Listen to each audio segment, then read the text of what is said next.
The Token by May Sinclair, and read by Christopher Halton. I have only known one absolutely adorable woman, and that was my brother's wife, Cicely Dunbar. Sisters-in-law do not, I think, invariably adore each other, and I am aware that my chief merit in Cicely's eyes was that I am Donald's sister, but for me there was no question of extraneous quality. It was all pure Cicely. And how Donald! But then, like all the Dunbars, Donald suffers from being Scottish, so that if he has a feeling, he makes it a point of honour to pretend he hasn't it. I dare say he let himself go a bit during his courtship when he was not, strictly speaking, himself. But after he had once married her, I think he would have died rather than have told Cicely in so many words that he loved her. And Cicely wanted to be told. You say she ought to have known without telling? You don't know Donald. You can't conceive the perverse ingenuity he could put into hiding his affection. He has that peculiar temper, I think it's Scottish, that delights in snubbing and fault-finding and defeating expectation. If he knows you want him to do a thing, that alone is reason enough with Donald for not doing it. And my sister, who was as transparent as white crystal, was never able to conceal a want, so that Donald could, as we said, have her at every turn. And then, I don't think my brother really knew how ill she was. He didn't want to know. Besides, he was so wrapped up in trying to finish his development of social economics, which, by the way, he hasn't finished yet, that he had no eyes to see what we all saw, that the way her poor little heart was going, Cicely couldn't have very long to live. Of course he understood that this was why in those last months they had to have separate rooms, and this in the first year of their marriage, when he was still violently in love with her. I keep those two facts firmly in my mind when I try to excuse Donald, for it was the main cause of that unkindness and perversity which I find it so hard to forgive. Even now, when I think how he used to discharge it on the poor little thing as if it had been her fault, I have to remind myself that the lamb's innocence made her a little trying. She couldn't understand why Donald didn't want to have her with him in his library any more while he read or wrote. It seemed to her sheer cruelty to shut her out now when she was ill, seeing that before she was ill she had always had her chair by the fireplace, where she would sit over her book or her embroidery for hours without speaking, hardly daring to breathe lest she should interrupt him. Now was the time, she thought, when she might expect a little indulgence. Do you suppose that Donald would give his feelings as an explanation? Not he. They were his feelings, and he wouldn't talk about them, and he never explained anything you didn't understand. That, her wanting to sit with him in the library, was what they had the awful quarrel about the day before she died. That and the paperweight, the precious paperweight that he wouldn't let anybody touch, because George Meredith had given it him. It was a brass block surmounted by a white alabaster Buddha painted and gilt, and it had an inscription, "To Donald Dunbar from George Meredith, in affectionate regard." My brother was extremely attached to this paperweight, partly, I'm afraid, because it proclaimed his intimacy with the great man. For this reason it was known in the family, ironically, as the Token. It stood on Donald's writing table at his elbow, so near the inkpot that the white Buddha had received a splash or two. And this evening Cicely had come into us in the library, and had annoyed Donald by staying in it when he wanted her to go. She had taken up the Token, and was cleaning it to give herself a pretext. She died after the quarrel they had then. It began by Donald shouting at her, "What are you doing with that paperweight?" "Only getting the ink off." I can see her now, the darling. She had wetted the corner of her handkerchief with her little pink tongue and was rubbing the Buddha. Her hands had begun to tremble when he shouted, "Put it down, can't you? I've told you not to touch my things." "You inked him," she said. She was giving one last rub as he rose, threatening, "Put it down." And poor child, she did put it down. Indeed, she dropped it at his feet. "Oh!" she cried out, and stooped quickly and picked it up. Her large tear-glassed eyes glanced at him, frightened. "He isn't broken." "No thanks to you," he growled. You beast! You know I'd die rather than break anything you care about. It'll be broken some day if you will come meddling. I couldn't bear it. I said, You mustn't yell at her like that. You know she can't stand it. You'll make her ill again. That sobered him for a moment. I'm sorry, he said, but he made it sound as if he wasn't. If you're sorry, she persisted, you might let me stay with you. I'll be as quiet as a mouse. No, I don't want you. I can't work with you in the room. You can work with Helen. You're not Helen. He only means he's not in love with me, dear. He means I'm no use to him. I know I'm not. I can't even sit on his manuscripts and keep them down. He cares more for that damn paperweight than he does for me. Well, George Meredith gave it me. And nobody gave you me. I gave myself. That worked up his devil again. He had to torment her. It can't have cost you much, he said. And I may remind you that the paperweight has some intrinsic value. With that, he left her. What's he gone out for? She asked me. Because he's ashamed of himself, I suppose, I said. Oh, Cicely, why will you answer him? You know what he is. No, she said passionately. That's what I don't know. I never have known. At least you know he's in love with you. He has a queer way of showing it then. He never does anything but stamp and shout and find fault with me, all about an old paperweight. She was caressing it as she spoke, stroking the alabaster Buddha as if it had been a live thing. His poor Buddha! Do you think it'll break if I stroke it? Better not. Honestly, Helen, I'd rather die than hurt anything he really cared for. Yet look how he hurts me. Some men must hurt the things they care for. I wouldn't mind his hurting if only I knew he cared. Helen, I'd give anything to know. I think you might know. I don't. Well, you'll know some day. Never. He won't tell me. He's Scotch, my dear. It would kill him to tell you. Then how am I to know? If I died tomorrow, I should die not knowing. And that night, not knowing, she died. She died because she had never really known. We never talked about her. It was not my brother's way. Words hurt him, to speak or to hear them. He had become more morose than ever, but less irritable, the source of his irritation being gone. Though he plunged into work as another man might have plunged into dissipation, to drown the thought of her, you could see that he had no longer any interest in it. He no longer loved it. He attacked it with a fury that had more hate in it than love. He would spend the greater part of the day and the long evenings shut up in his library, only going out for a short walk an hour before dinner. You could see that soon all spontaneous impulses would be checked in him, and he would become the creature of habit and routine. I tried to rouse him, to shake him up out of his deadly groove, but it was no use. The first effort, for he did make efforts, exhausted him, and he sank back into it again. But he liked to have me with him, and all the time that I could spare from my housekeeping and gardening, I spent in the library. I think he didn't like to be left alone there in the place where they had the quarrel that killed her. And I noticed that the cause of it, the token, had disappeared from his table. And all her things, everything that could remind him of her, had been put away. It was the dead burying its dead.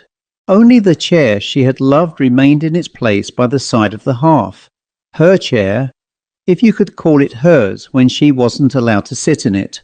It was always empty, for by tacit consent we both avoided it. We would sit there for hours at a time without speaking, while he worked and I read or sewed.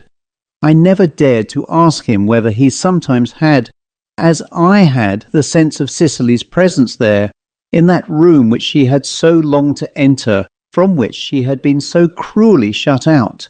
You couldn't tell what he felt or didn't feel. My brother's face was a heavy, sombre mask. His back bent over the writing table, a wall behind which he hid himself. You must know that twice in my life I have more than felt these presences. I have seen them. This may be because I am on both sides a Highland Celt, and my mother had the same uncanny gift. I had never spoken of these appearances to Donald because he would have put it all down to what he calls my hysterical fancy, and I am sure that if he ever felt or saw anything himself, he would never own it. I ought to explain that each time the vision was premonitory of a death. In Cicely's case I had no such warning, and each time it only lasted for a second. Also that though I am certain I was wide awake each time, it is open to anybody to say I was asleep and dreamed it. The queer thing was that I was neither frightened nor surprised. And so I was neither surprised nor frightened now, the first evening that I saw her.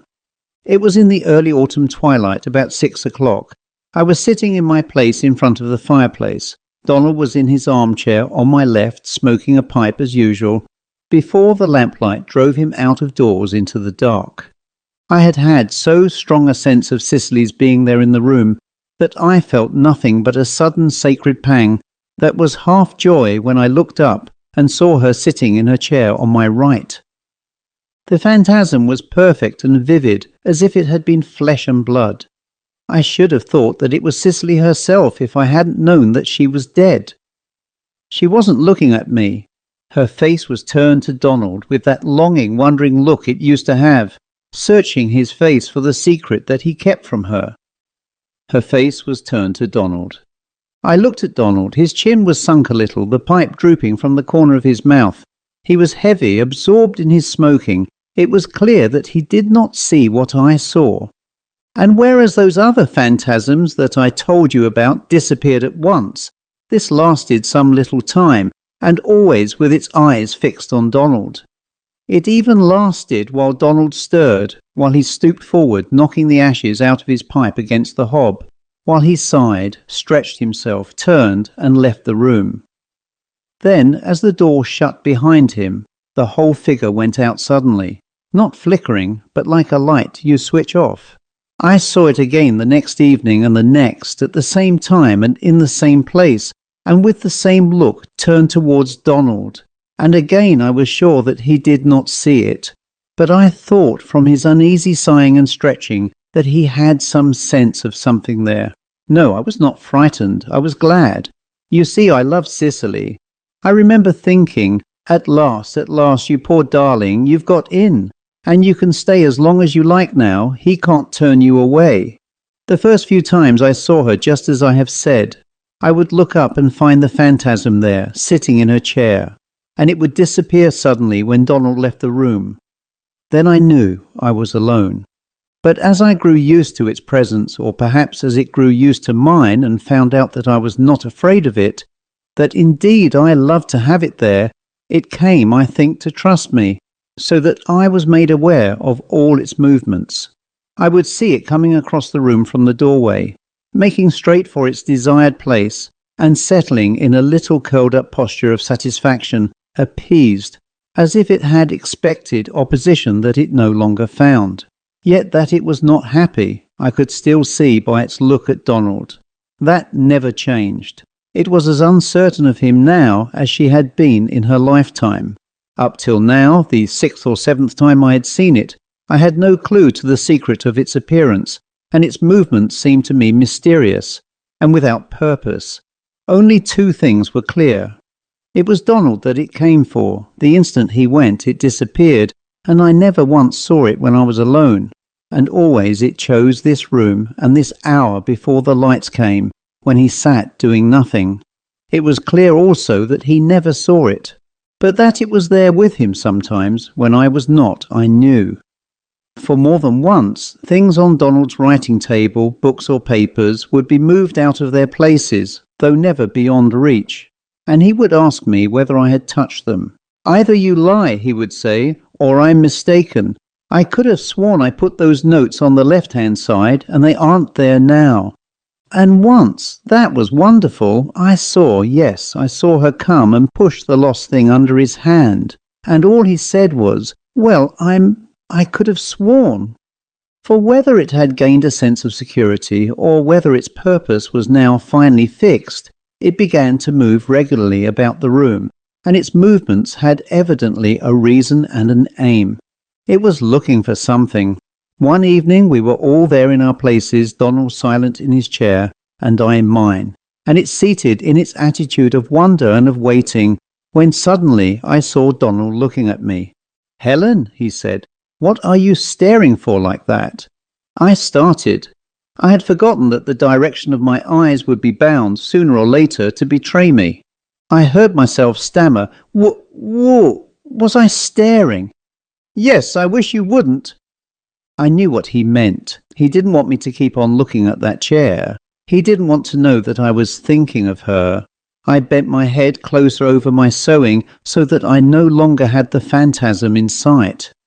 It was then I was aware that it had risen and was crossing the hearthrug. It stopped at Donald's knees and stood there, gazing at him with a look so intent and fixed that I could not doubt that this had some significance. I saw it put out its hand and touch him, and though Donald sighed and shifted his position, I could tell that he had neither seen nor felt anything. It turned to me then, and this was the first time it had given any sign that it was conscious of my presence. It turned on me a look of supplication, such supplication as I had seen on my sister's face in her lifetime, when she could do nothing with him, and implored me to intercede.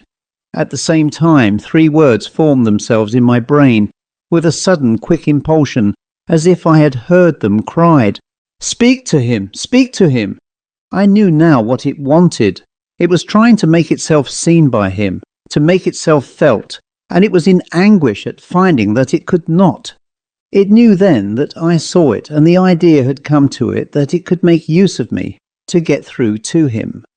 I think I must have guessed even then what it had come for.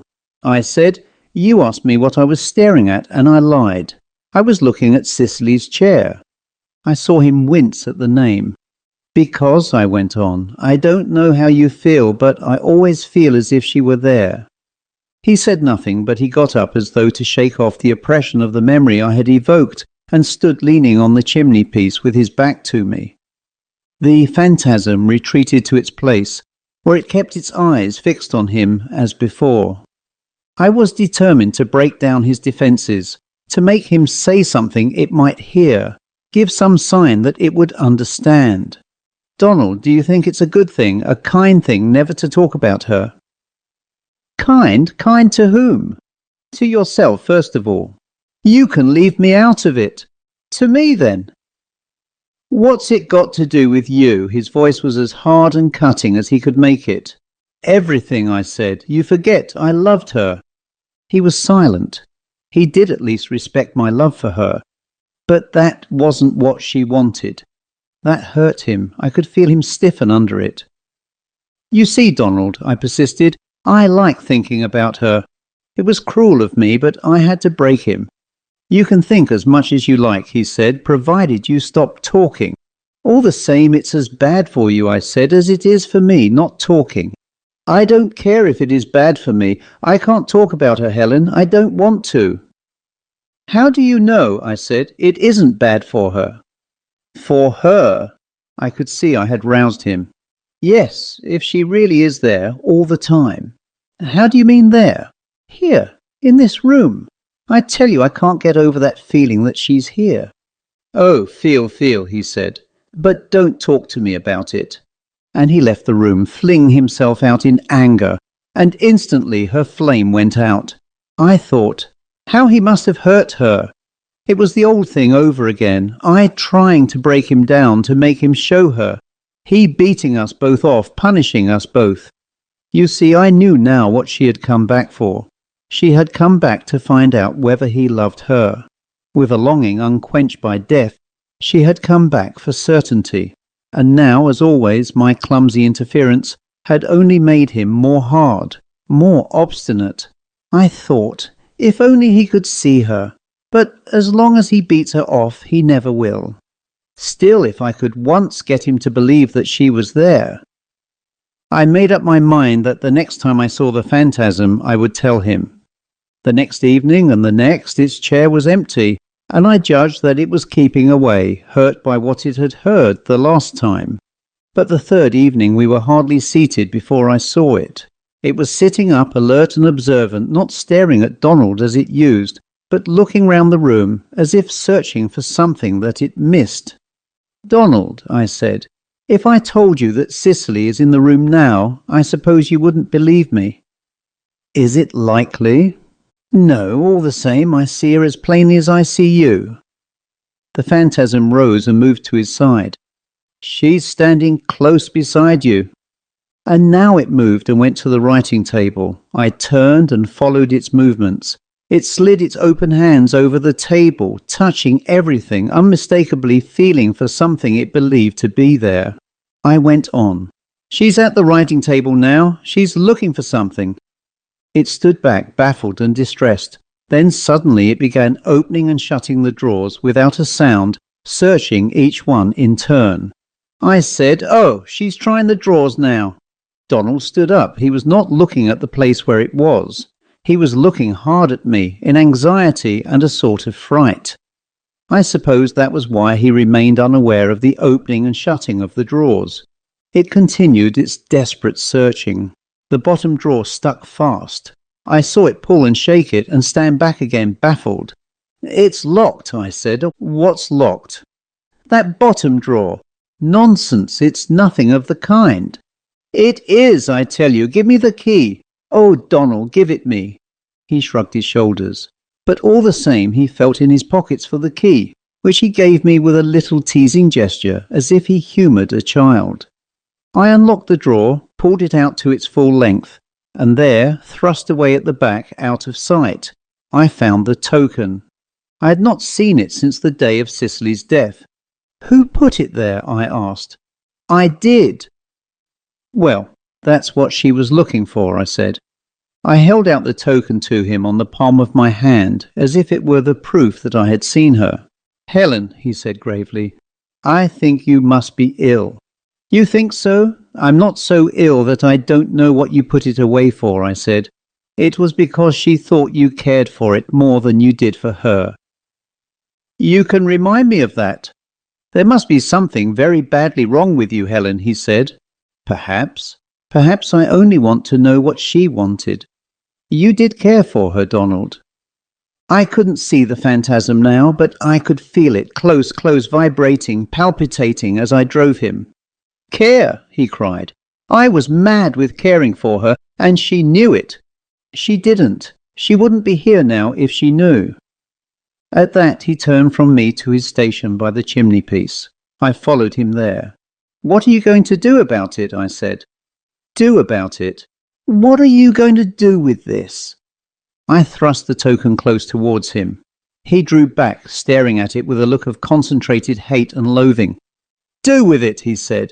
"The damn thing killed her. This is what I'm going to do with it."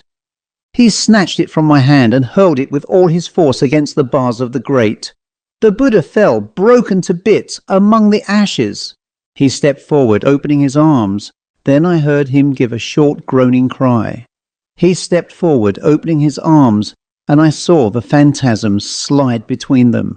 For a second it stood there, folded to his breast. Then suddenly, before our eyes, it collapsed in a shining heap, a flicker of light on the floor, at his feet.